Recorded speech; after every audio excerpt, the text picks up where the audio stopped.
Don Alfredo Jocelyn Hall, muchas gracias por aceptar esta invitación a conversar con el Post. No, muchas gracias por la invitación.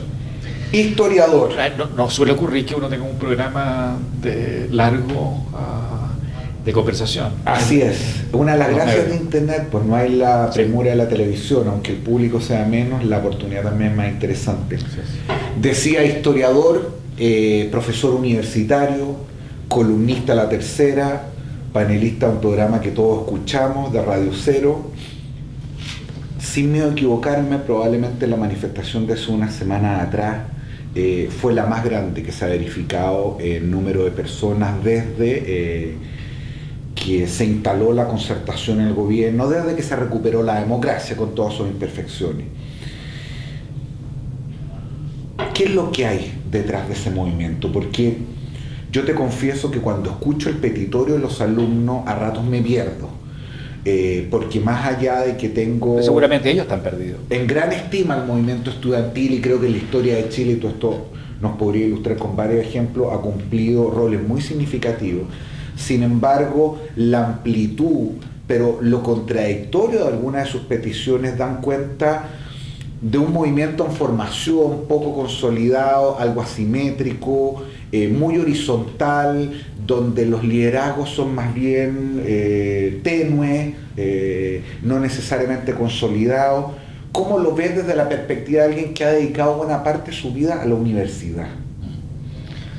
A ver, yo creo que ha habido reportajes, La Tercera, el suplemento de reportaje sacó como unas 6 razones para explicarlo, sirvió como una especie de síntesis, daba algunas razones que tienen que ver con el desprestigio de la política, que eso ya viene desde hace mucho tiempo atrás, y es una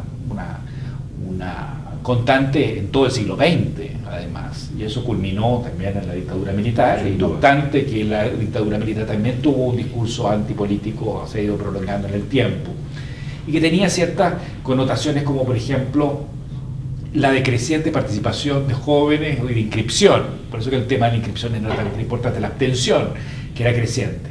Cuando, después del plebiscito del año 88, la gente se inscribió, pero después fue decayendo. Así es. Al punto de que se podía llegar a una situación como Ricardo Lagos siendo elegido el año...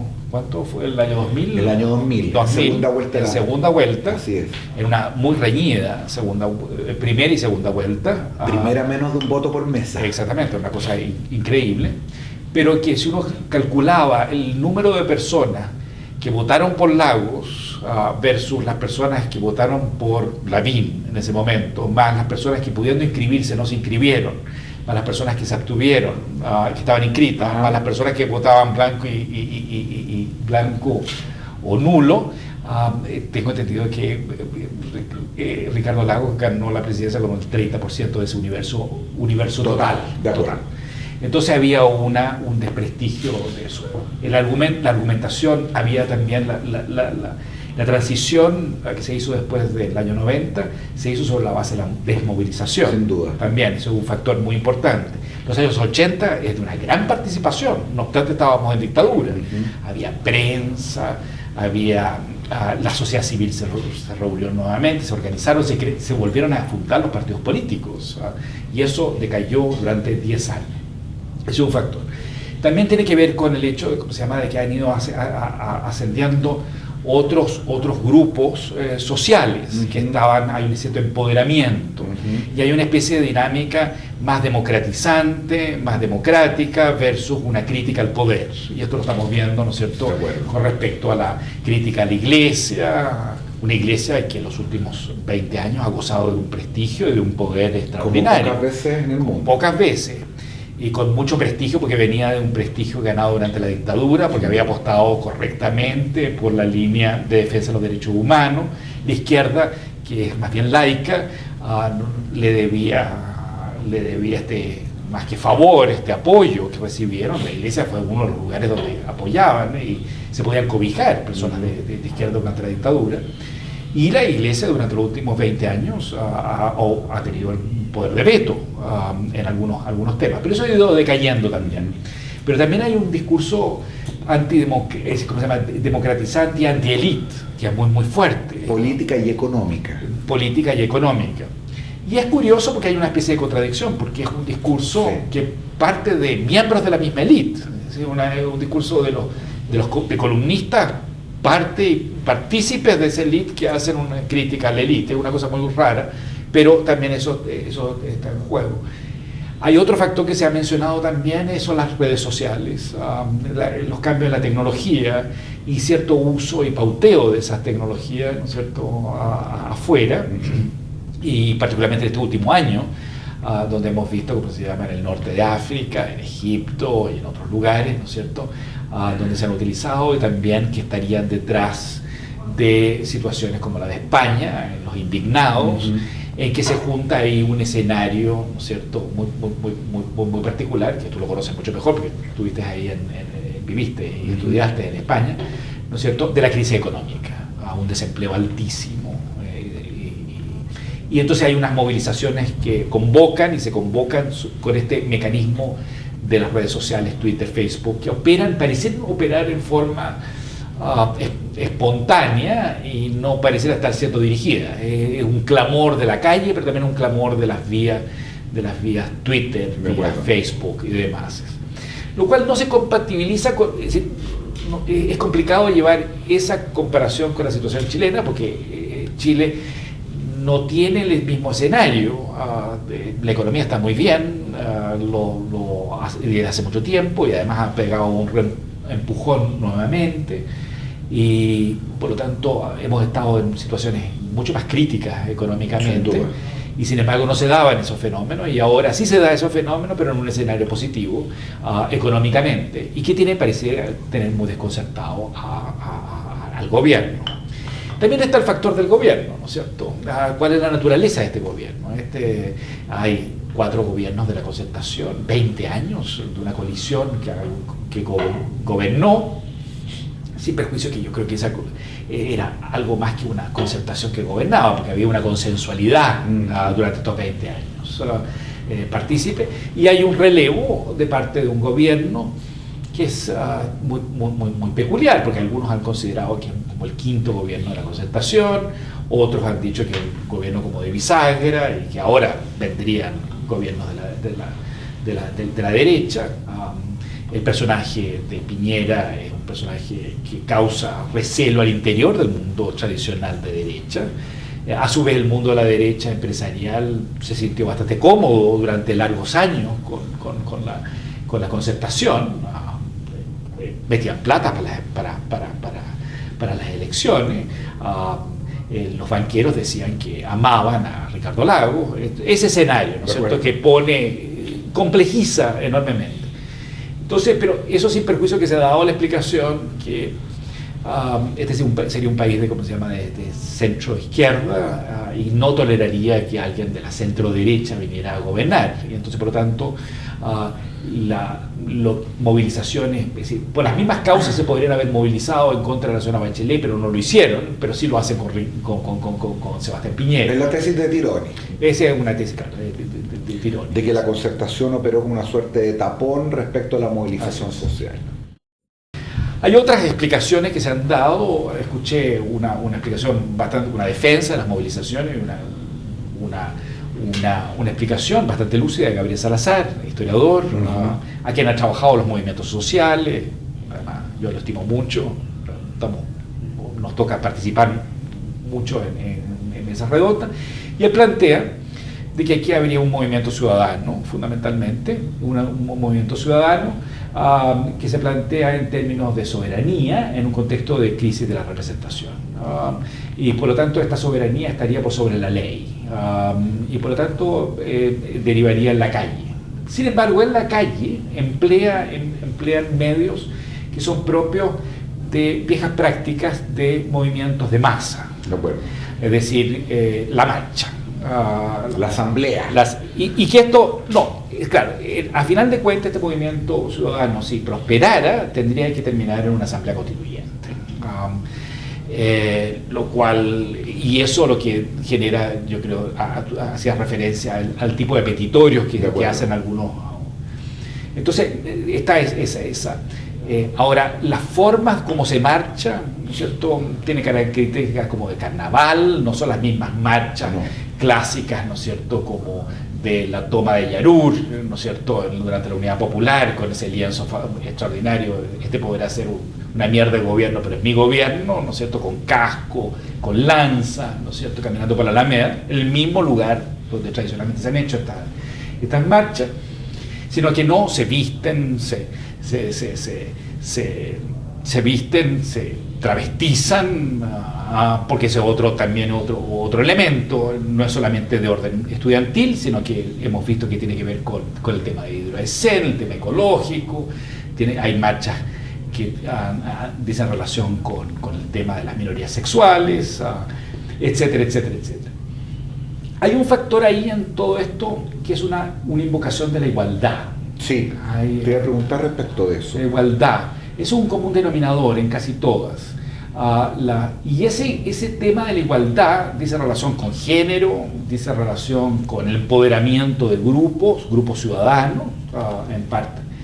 Pero también tiene que ver con el tema educacional, sobre el tema de las universidades públicas, privadas, lucro, no lucro, y respecto de si las personas, porque en estos últimos 20 años ha cambiado mucho la composición universitaria, hay 1 millón de alumnos en la universidad, de los cuales el 50% proviene, si es que no más, proviene de primeras generaciones que han accedido, y eso lo ha otorgado el mercado, y entonces ahí se genera el conflicto con las universidades de orden tradicional, universidades de orden tradicional que son bastante variopintas.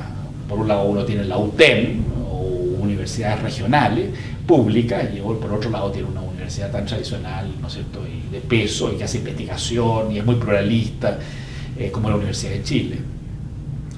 Está la Universidad Católica, que si bien es privada, ha tenido una larga tradición de apoyo estatal.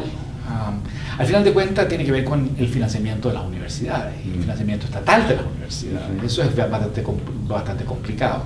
Hoy por hoy, las universidades en una muy alta proporción se siguen financiando por parte del Estado. Lo que pasa es que el sistema neoliberal ha generado, ¿no es cierto?, distintas modalidades de cómo hacer llegar ese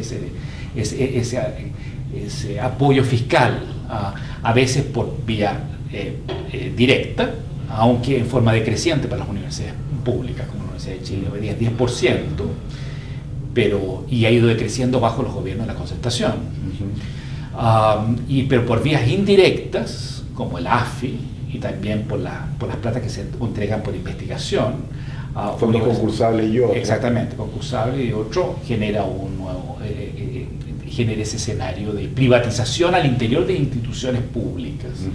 Eso genera un enorme malestar.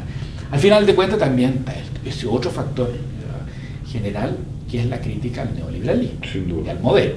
Y es un modelo ¿cierto?, muy complejo, pero que Chile usó, fue un test case, como en otros casos, que ha sido Chile test case, pero fue muy importante, bajo la dictadura, y después entonces durante los gobiernos de la concertación y bajo un sistema consensual de transición pactada, se mantuvo, incluso algunos sostienen que se profundizó y se perfeccionó, no obstante que la concertación siempre tuvo una propuesta de crecimiento con igualdad, lo que parecía ser distinto o diferente a las posturas más duras neoliberales de derecha.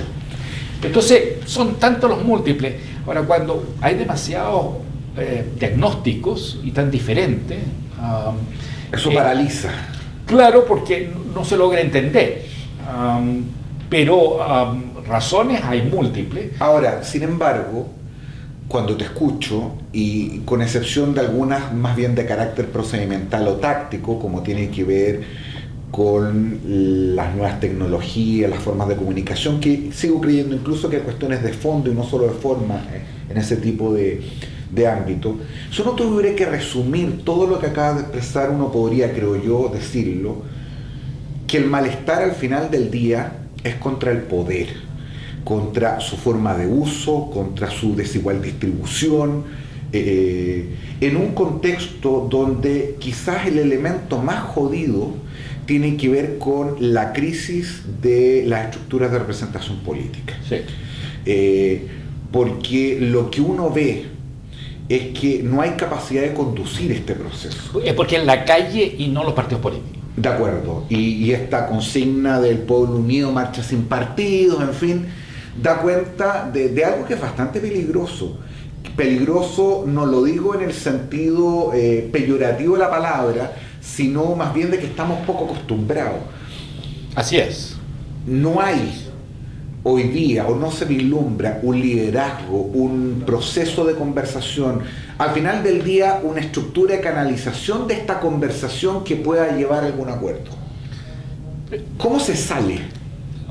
Bueno, yo soy historiador, no soy político. Si fuera político tendría la solución. Solamente puedo diagnosticar y puedo ser crítico respecto a cómo se puede vislumbrar. Pero efectivamente lo que tú dices es evidente. Hay un dato que es muy importante, y es que este país, yo no creo mucho en las excepcionalidades, pero sí tiene una singularidad muy especial, y es que nosotros tenemos instituciones que son muy sólidas, y dos, tenemos partidos políticos concretamente, muy sólidos, y eso permite como una instancia de negociación y demás. Es cierto de que hubo una dictadura de 16 años, y eso se proyecta en el tiempo, dejémonos con cuentos, independientemente de si se terminó o no se terminó la transición. Y eso ha debilitado a nuestros partidos políticos. Sin embargo, los partidos políticos permitieron los últimos 20 años de consensualidad, transición pactada y reconstitución del orden institucional. Ahora, es posible que en los primeros 10 años, es decir, hasta el gobierno de Ricardo Lagos, el asunto haya estado frenado. Y eso por razones de Estado, por conveniencia, porque había que salir de un modelo y paradigma autoritario. Eso por un lado. Y porque este país tenía que modernizarse. Este país se ha modernizado durante largo tiempo.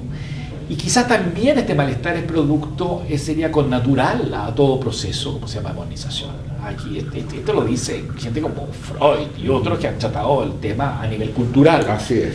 Y por lo tanto esa dimensión es posible. Pero es cierto que en los últimos 10 años como que se relajó.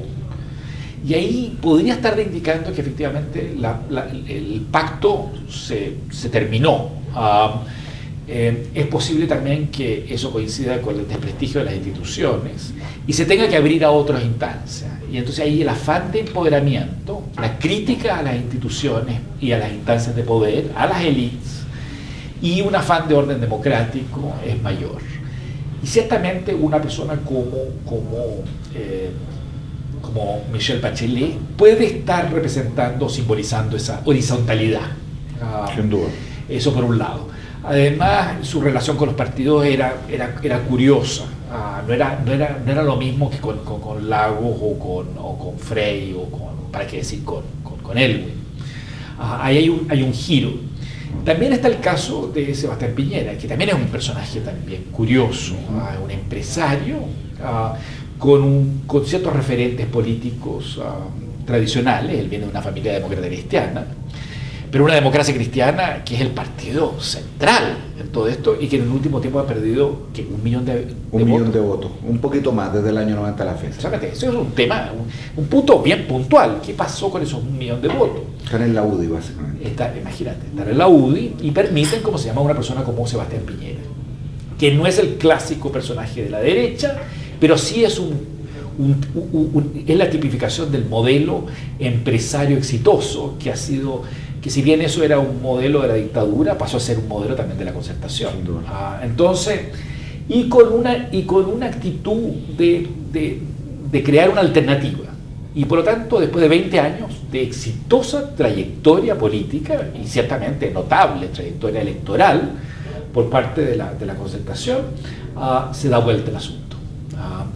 Ahora, hay ciertos elementos anteriores que daban pauta de eso. Tanto la señora Bachelet como Ricardo Lagos no habrían llegado a la presidencia de la República si no hubiera sido por el voto de una izquierda que era extraparlamentario. El PC, en segunda vuelta electoral. Y por lo tanto eso es un factor también a considerar. Entonces es una situación bastante informe, que no calza con nuestras lógicas institucionales de una representatividad manejable, ingenieril. De acuerdo. Benninger, una persona como Benninger que manejaba esto al principio de la transición, ¿no es cierto? Sabiendo cuáles eran los distintos componentes en juego que estaban sobre el tablero. Ese tipo de operación parece que nadie lo puede hacer hoy día. Lavín estuvo a menos de un voto por mesa de ganarle a Ricardo Lagos Escobar con un concepto: el de los problemas reales de la gente. 6 años después... Que se le criticó como cosismo. Así es. 6 años después, Michelle Bachelet llega al gobierno de Chile, la primera presidenta mujer en nuestra historia, con un concepto: el del gobierno ciudadano. Y 4 años después, un cabro de 35 años pone en jaque la coalición de gobierno, incluso a rato la oposición, Marco Enrique Minami, transformándose en un niño símbolo del deterioro de la clase política concertacionista. ¿Qué hay de común en esos 3 casos? Lo que hay de común es una frontal crítica a las estructuras de intermediación entre el poder formal y los ciudadanos. Es decir, yo tengo dudas de que, a diferencia de lo que ha sido nuestra tradición política, hoy día podamos, de buena a primera, echar mano, como antes podíamos hacer, a los partidos de las instituciones. Es justamente ahí. No es que estamos jugando rudo, es que lo que se echó a perder fue la cancha, las reglas del juego. Claro, lo que pasa es que si eso fuera el caso, no se ha inventado un sistema de representación razonable, sensato, basado en derecho y la negociación, que no sea Congreso, partidos políticos e instituciones públicas. Esa es la realidad. Por lo tanto, este otro esquema, en un contexto de crisis de representación, solamente nos puede estar diciendo de que ese esquema no está funcionando tan bien como ha funcionado en los últimos 20 años o como tradicionalmente en Chile también funcionaba en otros momentos antes de la dictadura. Y que las sociedades tienen esta crisis de representación, lo tuvimos en los años 60, podríamos estar volviéndolo a tener, pero la pregunta es: ¿cuál es la alternativa a ese esquema? Más política. En el sentido de lo que se ambiguamente o ambivalentemente se llama una proposición de movilización para crear una nueva ciudadanía. Una ciudadanía popular, ciudadana y más democrática, en un contexto no institucional clásico liberal. Bueno, yo no, es decir, por mucho que a mí yo le vea desperfecto, yo he sido muy crítico de la transición, he sido muy crítico de la concertación, he sido muy crítico, como se llama, de la alianza y de los partidos de derecha.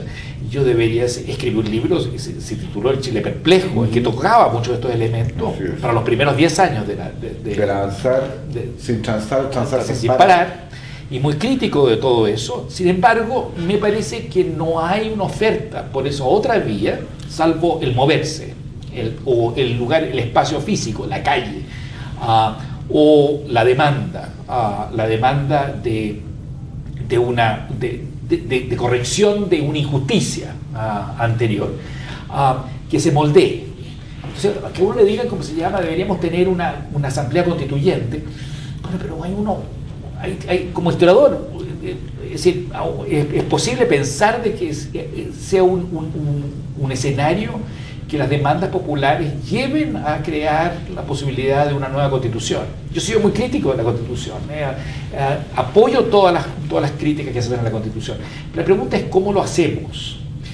Y es cierto de que si lo llevamos a ese escenario en que se mueve solo, o si supuestamente se mueve espontáneamente, o es la voz de Dios, la voz populi es la voz de Dios, esto nos va a llevar finalmente a una asamblea constituyente.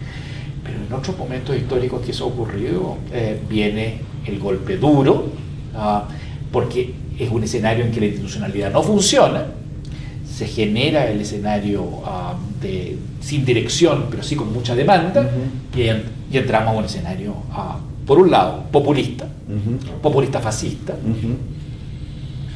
o bien estrictamente militar. Pero ahí todos esos modelos existen. Entonces es riesgoso hacer esa otra proposición y no tratar de corregir lo que está en crisis. Se puede estar dando la siguiente lógica. La concertación está altamente desprestigiada. Le podrán estar pegando palos al gobierno, pero la concertación no puntea, no profita de ese vacío, de esa crítica que se le está haciendo al gobierno. Eso por un lado.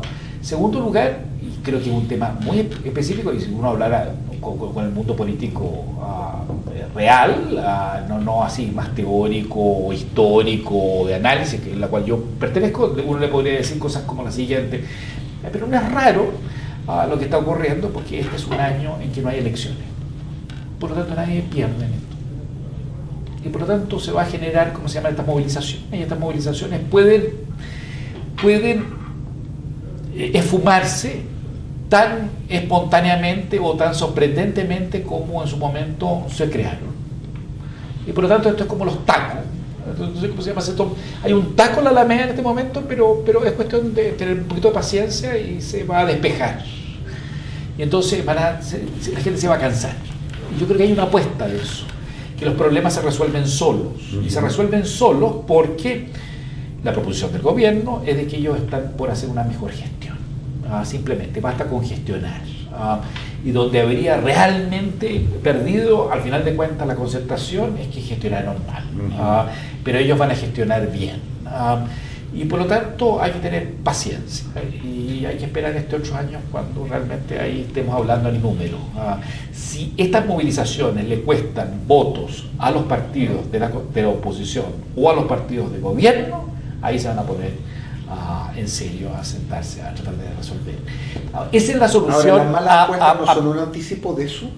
Los malos números, las encuestas, es decir, cuando un gobierno cae en forma vertiginosa en un periodo de no más de 2 meses y medio, había cuenta incluso incorporando el episodio del rescate de los mineros. Pero si las encuestas las tenemos.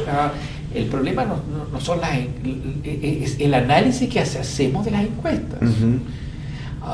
La mejor encuesta que nosotros tenemos en materia de el que no se crea en las instituciones, el descrédito de las instituciones, lo tenemos, que es la abstención ciudadana en participar de la cosa pública, por la vía electoral, la abstención. Y esto lo llevamos años, llevamos 20 años, 15 años en que se ha visto el fenómeno. ¿Y se ha resuelto eso? No se ha resuelto eso. Por lo tanto, a mí me parece que la tendencia de los partidos políticos es estirar el chicle, estirarlo, hasta que el punto, como se llama, se vaya a quebrar. Ahora, eso es riesgoso. Es muy riesgoso en Chile, porque cuando eso ha ocurrido, y ha ocurrido otras veces, y yo no soy de los que creo que la historia se repite, pero como dice Mark Twain, la historia no se repite, pero a veces rima, lo cual es casi lo mismo, ¿no? Pero se estira, la solución pasa por conflictos, y en esos casos aparecen las Fuerzas Armadas. Hablemos un poquitito de las Fuerzas Armadas, porque varias veces... Que es un tema que no se habla. Exactamente. Sí. Es un tema del cual no se habla, del cual yo sí te he escuchado y te he leído varias cosas. Porque, para ponerlo en términos más provocativos, si hay una élite, o si hay un sector de la élite que no ha sido cuestionado, a lo menos interpelado públicamente, como sí ha sido el político, el económico y el social, es justamente las Fuerzas Armadas. Eso es curioso. Yo sé que hubo una dictadura y estábamos en transición. Es rarísimo. Es rarísimo, pero voy a ponerlo en términos provocadores. Alguien aquí como, por ejemplo, Francisco Vidal, diría, o no solo Francisco Vidal, para no circunscribirlo en él, que el hecho de que no se hable de las Fuerzas Armadas, a diferencia de las tesis que yo te he escuchado, es la mejor demostración de un proceso de normalización y de subordinación. Es decir, que la ausencia del protagonismo de las fuerzas militares en el espacio público es el síntoma más evidente del éxito de la transición, digamos, desde el punto de vista republicano. Yo te he escuchado a ti exactamente lo contrario. Bueno, pero bueno el ejemplo que tú me das, porque Francisco Vidal es claramente una persona de las Fuerzas Armadas. él no es el único ministro de defensa que anda dando vueltas. Hace mucho rato que me llaman la atención la cantidad de ministros de defensa que andan dando vueltas. Entonces es muy curioso. ¿A qué se debe esto? Mi explicación es básicamente que la Constitución que nosotros tenemos, que la Constitución de 1980, establece un régimen cívico-militar. Por lo tanto, hay un veto aquí. Y por lo tanto, esta es una corporación, no alcanza a ser una institución, una corporación es de mucho más, tiene carácter endogámico, tiene un carácter orgánico, mucho más elemental y mucho más básico. En ese sentido, la Fuerza Armada se parece a la Iglesia. Ahora, lo que es interesante es que la Iglesia sí ha sido sometida a esa crítica y no la Fuerza Armada.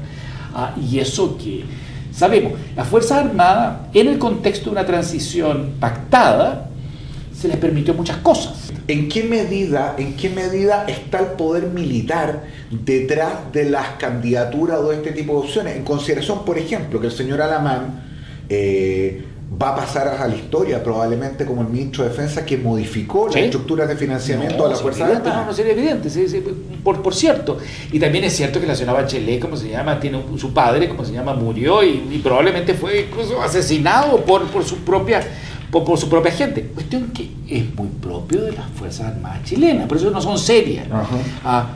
Recordemos que hay dos comandantes en jefe del ejército, como se llama, que han sido asesinados desde sus propias filas, ¿no es cierto? Schneider y como se llama, Pratt. El punto es de cómo se llama, si están presentes o no están presentes. Sí, ¿y cómo están presentes? Bueno, pero yo hice esta pregunta que causó mucho impacto, mucho escándalo y todo el asunto, pero una vez que la eligieron, de hecho, le sacaste una lágrima a la ex candidata. No sé, ella se tomó un vaso de agua y por lo tanto no se ahogó en nada, se lo tomó. El asunto es de que una vez, como se llama, que ella la nombran, es elegida presidenta de la República, las Fuerzas Armadas la declaran miembro, y la dicen, miembro de la familia militar. Y eso en el mundo militar es simbólico, son muy simbólicos, y para mí eso tiene mucha importancia, eso lo dicen, la reconocen, mire, ella es intocable en estas materias. Por lo tanto, me parece que eso está presente, no es menor esa presencia. Hay constitucionalistas como Pablo Restagel, amigo nuestro, que ha sostenido que, si no obstante, como se llama, ha habido cambios en la Constitución, hubo cambios con la reforma, significativos, ¿no es cierto? Y significativos. Hay otros elementos de continuidad, concretamente el tema de la seguridad nacional. Así es. Es una Constitución que hace referencia y se invoca la seguridad nacional para hacer o no hacer en determinados casos. Y eso no es menor. No. La seguridad nacional es una doctrina militar. Sin duda. Y no hay constituciones. Tú eres el abogado aquí y tú lo sabes, además enseñas Derecho Constitucional y has escrito sobre este tema y tú sabes, ¿no es cierto?, de que no hay constituciones en el mundo que se tengan un apadrinazgo de una doctrina militar en su constitución. Y como probablemente ninguna. Si en eso estamos de acuerdo, yo y para qué decir en este caso. Lo que pasa es que esto es una vieja historia, por Jorge, también. Es que y es una historia que lo conoces muy bien, porque tú tienes. Bueno, eso claro. Tú tienes un vínculo familiar con eso. Para hacer el disclosure de inmediato, efectivamente, mi abuelo fue general de ejército, mi bisabuelo fue. Es muy clave. Algo así como comandante en jefe del ejército. Era el comandante. Mi padre incluso alcanzó a ser brigadier mayor, yo fue el único, afortunadamente, que no siguió esa línea. Y tu padre podría haber sido, como se llama, el ministro de defensa en el gobierno de él. Y si así hubiera ocurrido, sin querer personalizarlo, es decir, tratando de no respirar por la herida, lo que no logro enganchar más allá de la crítica, que me parece sumamente acertada, para que decir respecto al sobredimensionamiento militar en nuestra Carta Fundamental, de las prerrogativas inaceptables, muchas de ellas, hoy por hoy, al 2011, yo tengo la impresión de que en los hechos, tenemos un cuerpo militar mucho menos influyente. Sí, hay una normalización. Se ha hecho mucho hincapié que el presidente de la República, Jorge Alessandri, fue la última persona que caminaba como presidente de la República por la mitad de la calle. Así es. Bueno, pero sí tenemos ex comandantes en jefe que pueden caminar por la calle. Ahí ha habido una normalización. Sí, ha habido una normalización. Pero Mira, yo creo que, y hablábamos anteriormente sobre este tema, yo creo que el tema de las Fuerzas Armadas me llama la atención, genera una cierta transversalidad. Sin duda. Como es el tema también de las relaciones internacionales. Cuando hay problemas con Bolivia, con Argentina o con Perú, aquí todos los grupos políticos se cuadran. Sí. Incluso se cuadraron durante la dictadura. Sí. También se dio esa situación. La pregunta es si eso no también te ocurre con las Fuerzas Armadas. Y esto tiene que ver con el carácter nacional. Y hay otras instituciones que han sido nacionales y que han dejado de ser nacionales. La Universidad de Chile, por ejemplo, hoy día no es una universidad nacional como lo ha sido en otros momentos históricos. No, más bien metropolitana. Terminó siendo metropolitana porque le cercenaron, le cortaron los tentáculos, ¿no es cierto?, regionales. El Congreso, y estábamos hablando de la crisis de representatividad, ¿el Congreso Nacional es nacional en el sentido de que las Fuerzas Armadas es nacional? No. Y ahí entonces a mí me llama eso la atención. Y tiene que ver ahí con el poder extraordinario que no ha sido sometido. Entonces yo me río un poco. Critican a las élites, hablan de la crisis de la representatividad, vuelcan a las personas a la calle porque las instituciones políticas no son representativas. A la hora de las encuestas penan extraordinariamente a los diputados, a los senadores y demás, y todo el asunto. Pero ¿y las Fuerzas Armadas? Intocable. Bueno, eso es signo de enorme poder. Eso sí que es poder. Y ese poder que se oculta, que no se vuelve transparente, que sigue quizás teniendo esta capacidad de veto y tiene una constitución que lo favorece. Yo no puedo estar más de acuerdo contigo en el sobredimensionamiento casi exclusivo de nuestra Carta Fundamental respecto al rol de las Fuerzas Armadas y a conceptos como seguridad nacional y otros. Creo además, por razones obvias, que se trata de una institución de mucho poder, a que no se monopoliza el uso de las armas. Y que no se fiscaliza. Eso probablemente en cualquier parte del mundo es así. Sin embargo, quizás nuestro matiz tiene que ver más bien con una situación de hecho. Pero más que con una situación de hecho, con la percepción que existe en el ciudadano común y corriente respecto a sus Fuerzas Armadas. Yo tengo la impresión pero ten cuidado con eso. De que eso es, hay menos temor por de pronto, no sé si necesariamente más respeto, la invisibilidad no es necesariamente para mí un mal síntoma de cómo se ha ido acomodando eso al proceso social. A ver, no es que yo considere que esto es una mano mora, y estoy pensando que es conspiratorial. Yo creo que las percepciones ciudadanas en esta materia hay que tener muchísimo cuidado. Antes del golpe militar del 11 de septiembre de 1973, se sostenía, había mucha gente que no se imaginaba jamás que iba a tener, un golpe militar, y nadie se imaginó el golpe militar que tuvimos, ni las consecuencias y la prolongación que tuvimos. Recordemos a un Eduardo Frei, presidente del Senado, expresidente de la República, Montalva, en la cual sostenía algo así como, pero en 90 días se llama elecciones. Imagínate, es decir, la idea, esa percepción ciudadana de que las Fuerzas Armadas son confiables, yo creo que nosotros perdimos nuestra inocencia, y la perdimos el 11 de septiembre. No se puede volver a tener. No se puede volver a tener. No, yo creo que eso es una ingenuidad. Es una falta de ilustración, como diría Kant, que es perder, la ilustración es perder la inocencia, y para ponerlo en bien chileno, volver a sostener de que las Fuerzas Armadas no constituyen un poder extraordinario, histórico, de enorme poder, y no fiscalizarlo, y no equilibrarlo, en buen chileno, eso es huevón. Fíjate que tú decías, Alfredo, que no eres de aquellos historiadores o que miran la historia y creen que esta se repita, y sin embargo, como decía Mark Twain, esta no se repite, pero esa rima. Yo creo que efectivamente tiene razón, nosotros perdimos la ingenuidad, pero no es la primera vez que la perdimos, y no es la primera vez entonces que creímos que la habíamos recuperado. Fíjate que yo no soy muy amigo de los números, y esto es más bien esotérico, pero si uno mira la historia de Chile... Cada 40 años. Exactamente, 1811, 1851, 1891, 1931, 1971 falló por 2. Si aplicáramos corrección, el próximo quiebre vendría el año 2013. ¿Qué es lo que te quiero decir? Que coincide seguramente con alguna lectura del calendario maya. Con lo que Mark Twain decía, no se repite pero rima, es decir... No solamente eso, es decir, está Mark Twain, que dice cómo se llama eso, pero también está los ciclos económicos, los famosos ciclos Kondrotiev, en la cual pareciera también tener una especie de ritmo. El otro día leía en el mismo contexto de esto a Luis Goytisolo, en que decía de que la historia no se repite. Si la historia se repite, puede que se repita, pero las circunstancias son siempre distintas. De acuerdo. Por lo tanto, no es un calco exacto. Pero sí tiene que ver que hay elementos latentes. Esos elementos latentes significa que nunca han desaparecido. Eso es lo que estoy sosteniendo. De acuerdo. La presencia militar es a través de todo el siglo XX. Este es uno de los pocos países del mundo en la cual se hacía especial hincapié de que las Fuerzas Armadas eran garantes del proceso electoral. Entonces tenemos lleno de milicos el día de que uno va a votar la urna. Esto es una cosa que nos llama la atención. De ser garantes del proceso electoral, a garantes de la institucionalidad, fue un paso. Sin duda. Alfredo, quiero agradecerte mucho, ha sido una conversación muy ilustrativa y esperemos que al lo menos en lo que a este aspecto se refiere la historia no se repita. Ya esperemos. Muchas gracias. Muchas gracias a ti.